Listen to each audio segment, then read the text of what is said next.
Ok, a gente vai aproveitar, enquanto eu estou lavando louça, para a gente falar sobre alguns conceitos interessantes.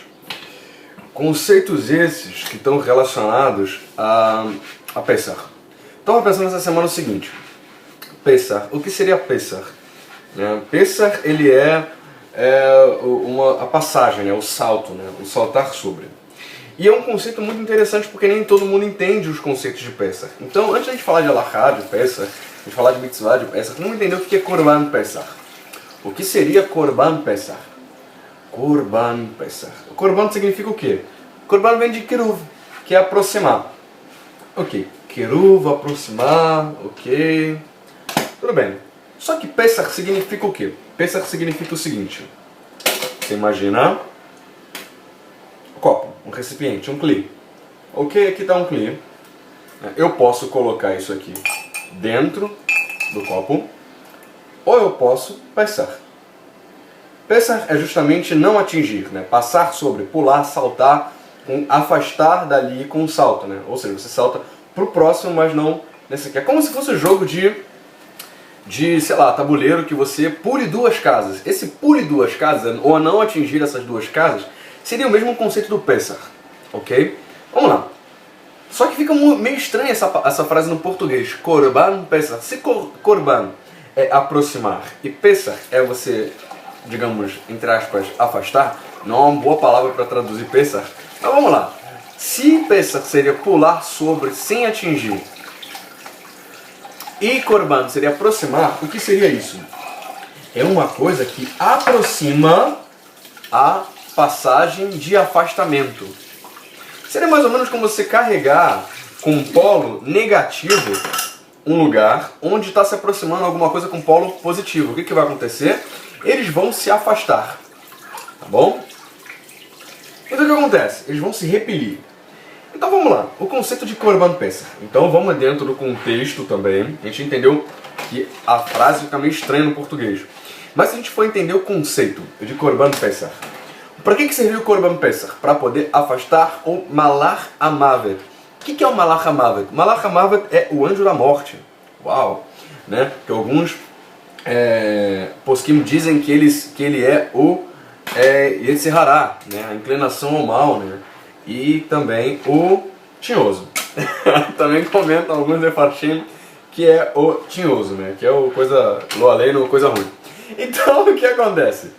E se a gente está falando de cozinha, se a gente está falando de lavar a louça, e a gente está falando de cuidar de uma coisa que seria uma refeição, aí você pergunta, por que tinha tantos detalhes no Korban Pesach? Por que era diferente de um prato culinário comum? Tinha tantas exigências. Uma resposta. Tudo que é do chá, tudo que tem santidade, deve ser feito de maneira não ortodoxa, não igual ao que é feito normalmente em qualquer outra coisa, não comum. Então vamos lá. Se a gente tem o conceito do Shem Hashem, o nome de Akadosh Baruch Hu. O nome sagrado, a palavra diz que ele tem que ser Kadosh, ou seja, tem que ser diferente. Se eu uso um nome como qualquer outro nome, o que acontece? O nome fica comum. É um nome comum. Então, como é que a gente usa o nome geralmente? Nome vem da palavra Shem, que na sua raiz significa, que vem da mesma palavra Shemen, que é azeite, que significa aquilo que tem características especiais, aquilo que você pode ver as características. Então quando você chama alguém de Yaakov, você está dando características para ele. Se você chama alguém de Michael, Miguel, você está dando características de quem ele é. Por exemplo, eu tenho um nome composto, Ben Lev. Ben Lev significa o quê? Significa uma pessoa que é filha do coração, gerada como coração e tal. As pessoas que me conhecem sabem que eu sou muito emotivo. Sabem que eu sou uma pessoa meio, Então isso tem a ver. Tem um Rav chamado Rav Roni, que Roni significa alegria. Gente, o cara é muito engraçado. É impossível você desassociar o nome da pessoa. Então assim, quando você usa o nome da Kadosh Baruch Hu de maneira diferente, você não usa ele como qualquer outro nome. Como é que é o nome? Quando você quer chamar alguém, você fala o nome dela. Você está citando uma pessoa, como é que você faz? Cita o nome dela. Então a Torá, ela fala que esse nome tem que ser diferente de todos os outros, Então, o que é separação nesse caso daqui do chá? é você fazer com que a coisa fique totalmente diferente, né? Ou seja, que não seja usual, que não seja comum, que não seja banal, que não seja ortodoxo no sentido de que não ser igual, comum, né? Como uma maneira que todo mundo vê.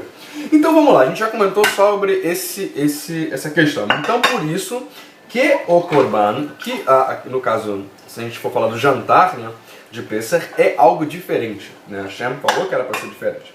E quando a gente trata de um conceito mais diferente ainda, a gente vai falar sobre, não sei, vamos falar sobre o que significava. Então vamos lá. Então, Korban Pesach é aquilo que aproxima a separação de quê? Do anjo da morte. Aquilo que se aproxima o não tocar, o salto, o não aproximar do anjo da morte. Tá, ok. Mas como é que isso faz? Nossos sábios nos ensinam o seguinte, que é difícil mesmo esse conceito. Se você parar para pensar, ele é um conceito difícil de ser entendido. Então você precisa esmiuçar ele para poder compreendê-lo.